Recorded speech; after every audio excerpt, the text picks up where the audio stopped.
आज की कहानी, नीलकंठ और मोर की ईर्ष्या। देखो भैया, ये जो जीवन है ना, इसमें सबका अपना अपना महत्व है। हर एक जीव जंतु अपने आप में खास होता है और इंसान का मन, वो तो भटकने में माहिर है।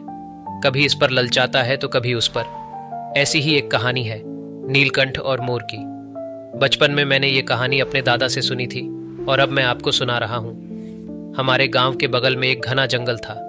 उस जंगल में नीलकंठ और मोर रहते थे। दोनों अपनी अपनी अलग खासियत के लिए जाने जाते थे। नीलकंठ का नीला रंग तो जैसे आसमान से उतरा हो और उसकी चहक सुबह सुबह कानों में घुल जाए तो दिन बन जाए। वहीं मोर, उसकी पंखों की शान, जब वो नाचता तो ऐसा लगता जैसे खुद भगवान ने उसे अपने हाथों से सजाया हो। अब बात यह है कि मोर को अपनी सुंदरता पर बड़ा घमंड था। वो हमेशा इधर उधर घूम घूम कर अपने पंख फैलाता और जंगल के जानवरों के बीच खुद को सबसे ऊपर समझता। उसका मानना था कि बस वही सबसे सुंदर है, बाकी सब तो बस ऐसे ही हैं। और जब भी नीलकंठ उससे मिलता, मोर उसको देखकर हंसता और कहता, अरे भाई नीलकंठ, तुम्हारे पास है ही क्या? न तो तुम्हारे पंख रंग बिरंगे हैं, न तुम्हारे पास नाचने की कला है। बस एक रंग, और वो भी नीला। इस दुनिया में सुंदरता ही सबसे ज्यादा मोल रखती है। नीलकंठ चुपचाप सुनता रहता। उसे मोर की बातें बुरी तो लगती, लेकिन उसने कभी उसका जवाब नहीं दिया। वो सोचता, भाई, हर किसी का अपना अपना महत्व है। क्या पता एक दिन मोर को भी ये समझ आए। फिर एक दिन गांव में बड़ा सूखा पड़ गया। बारिश के लिए आसमान की ओर सभी की निगाहें उठीं, लेकिन बादल आने का नाम ही नहीं ले रहे थे। पंछी पक्षी और जानवर सब प्यासे हो गए थे। यहां तक कि गांव वाले भी बेचैन हो गए थे। मोर, जो अब तक अपने पंखों की सुंदरता पर इतरा रहा था, अब दुखी था। उसकी सुंदरता अब उसके किसी काम की नहीं थी, क्योंकि प्यास तो सभी को एक जैसी ही लगती है, चाहे वो कितना भी सुंदर क्यों ना हो। गांव के लोग परेशान होकर जंगल में पूजा पाठ करने लगे।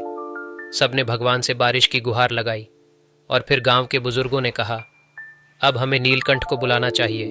ये पक्षी भगवान शिव का प्रिय है, अगर ये बोलेगा तो बारिश जरूर होगी।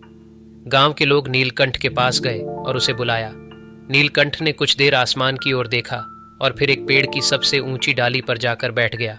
उसने अपनी मीठी आवाज में चहकना शुरू किया। उसकी चहक जैसे आसमान को बुला रही हो, और सच में थोड़ी ही देर में काले बादल घिर आए। बारिश की पहली बूंदें गिरनी शुरू हुईं और पूरा गांव खुश हो गया। मोर भी बारिश में नाचने लगा, लेकिन इस बार उसकी आंखों में वो घमंड नहीं था। उसने नीलकंठ की तरफ देखा और मन ही मन अपनी गलती मान ली। उसने समझ लिया था कि सुंदरता केवल बाहरी नहीं होती, असली सुंदरता तो आत्मा की होती है, और नीलकंठ ने इसे साबित कर दिया था। नीलकंठ ने अपनी चहक से सबकी प्यास बुझा दी थी, और इस तरह उसने मोर को यह सिखाया कि जीवन में सबसे बड़ा महत्व दिखावे का नहीं, बल्कि कर्म का होता है। तो देखो भैया, असली हीरो वही होता है जो बिना कुछ कहे अपने कर्म से सबको सबक सिखा जाए। नीलकंठ ने यही किया। अब भले ही नीलकंठ का रंग मोर जैसा ना हो, लेकिन उसकी चहक और उसका कर्म उसे सबसे ऊपर बना गया। ये कहानी हमें यही सिखाती है कि किसी भी चीज का घमंड नहीं करना चाहिए, चाहे वो हमारी सुंदरता हो या कोई और गुण। असली मायने हमारे काम के होते हैं, न कि हमारे दिखावे के। अगर आपको यह कहानी अच्छी लगी हो तो इसे लाइक करें और अपने मित्रों के साथ जरूर शेयर करें। और भी इसी तरह की अच्छी और प्रेरणादायक कहानियों के लिए आपसे निवेदन है कि आप हमारे चैनल को सब्सक्राइब करें। मिलते हैं अगली कहानी के साथ। तब तक के लिए अपना ख्याल रखें। धन्यवाद।